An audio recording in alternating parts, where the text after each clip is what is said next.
tuna kan Senior Vice President LALNUNMAWIA CHUAUNGO thu soi turin lo so mango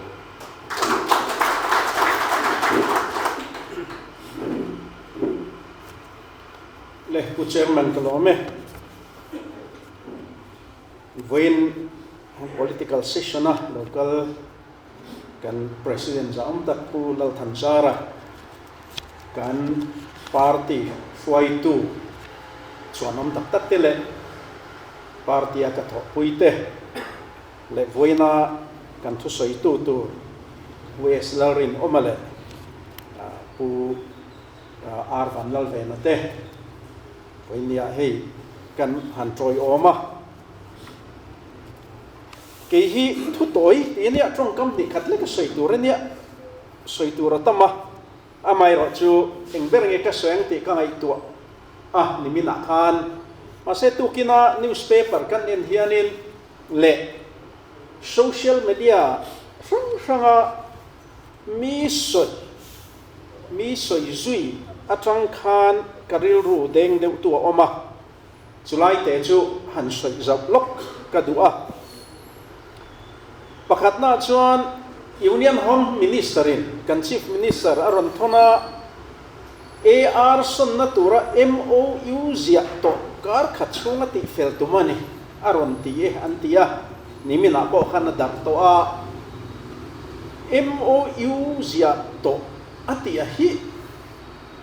karil rut khoi deuh tu oma achan chu Mizoram sarkar atangin MOU draft kan thona chu Assam Rifles le Home Ministry lam hian sarkar ko chung kum engemaw ta khan anron chang lawa anron respond mia lo an ngoi mi ani chu ti rual chuan an ma ni lam hian MOU tu rahi an lo siam ve ni omania ziak le khatiang taka inpek omlo ma se Assam Rifles lam hian quarter guard te an temple te helai lock house ti vel te hi chua san an tumlo ni omin alanga amai ro chu ziaka engma mi bek lo wang khan kan ti zui thei vak lawa Mizoram sarkar lamatang khachuan kan MOU CHUNGCHANG khan reminder te po Assam Rifles le Ministry of Home khan kan thon thlina chu sarkar ko om velai thilani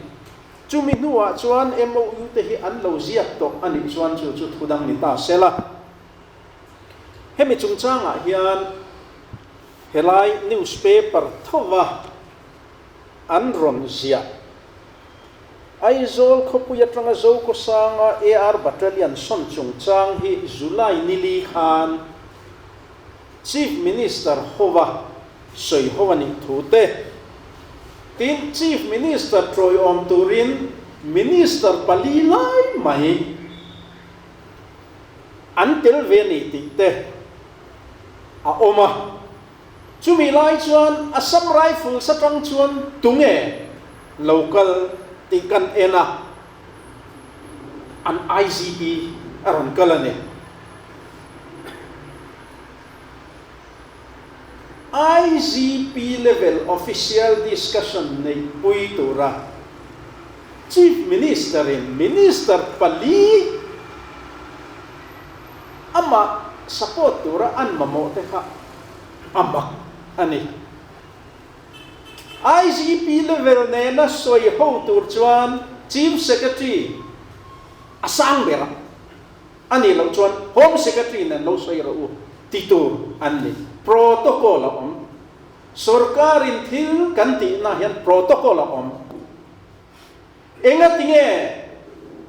minister te Chief Minister te speaker te MLA te le officer te po protocol kan siam tre enga tinge sarkarin table of precedence asyam kan ti chuan protocol hi sarkar function thil poimo ane duna Chief Minister Minister pali ama hung bom turin athutira Assam Rifles IGP le lama an thoni chu helaya kan IGP level officer le kan chief minister le minister pali lo thu khan enge a entir kan sarkar anti wal kovan sarkar kal pung dan tu nei officer mundang aten ron kala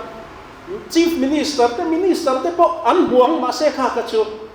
chibai buk na courtesy visit anti ang kha chu ti dan phung ani ma se thukhel pui tu rin official discussion negotiation nei pui tu rin an ma ni level pu anti tir tu an itlang pu yan hey hi international relations sa pei chuan ti bor bam thiang la enge ni bo pet thiang la bani sarkar chunga state le state in kara te chuan enge mo alo om mai thei ma se he nga poin ngai poi mo ni vek enga tinge minister te table of presidents kita kan da na chan an poi mo na ven him na turan de chu tiang ni si enga tinge helai ICP level soi pui turan ti kan chief minister te po weni ayan helaya kan thu sei kal tlanga kan thil du chu a officer ten an fil ngam lo weni ayan ka soyan anwaya top officer te din mun heti anga antik ni amani ti kha ka soi dua tin nichina ka soyang khan home ministry na MOU anron finalize ngot tu rapo he adik lavani aram nei tu Mizoram sarkar kan ni helaya tanga aizol khupuya tanga answa san tu rahi akhar samruk vel chop ani azaw zo nga hi chumi atan suan keinin zo ko sanga anin sun suanan akhar sang khat le pasari kan peni in thawania akhar samruk vel chwa san tur kha akhar sang khat chuang zo ko sanga kan pe chu wangin an officer te sarkar ko omlai ka fina chu aizol khot chu nga hian battalion ina in lo heng ho atang hian in sikhat po in retail lama akhar sang khat le pasari kan pe to chewa in leng luto ti kha ka fit dana ne chu wangian an MOU an lo ti ve te po kha miron official takin miron thil du lo te po nin ka renga chu wangin he mi chungchang hen Mizoram interest ak ya wangin mipui interest akhoya wangin vai ni yan ka soi dua AR hi insun swa ka helaya ramzal tak lock house te helaya quarter ga te temple area te le mundang ke manin kan lalwa sun zom don antini chuan chuak lo mai ro se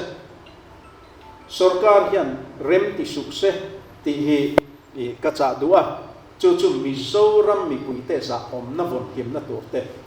Mizoram mi puite interest an ven him na turan ite hi vainian kacha dua tun huna local jail tura po an nwaya thok kan officer te na an fil ngam lo voina helaya kan political session kal tangin ka filan chu kalome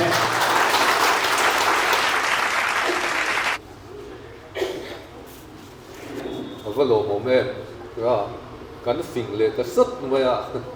helai political session na kan kal hi a lo kani thil sim sang ani na tak kan fiat zelanga ya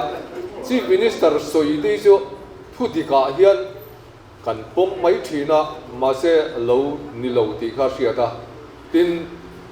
ram zim te kha ram zau te in kan theng dona kha mi pui hriat mang lowa MOU kha sarkari na lo sign me ani chuan a poi viau don ani kha po kha voin na tanga kan beng chen le kha ngai ni ti kha ril ruwa omani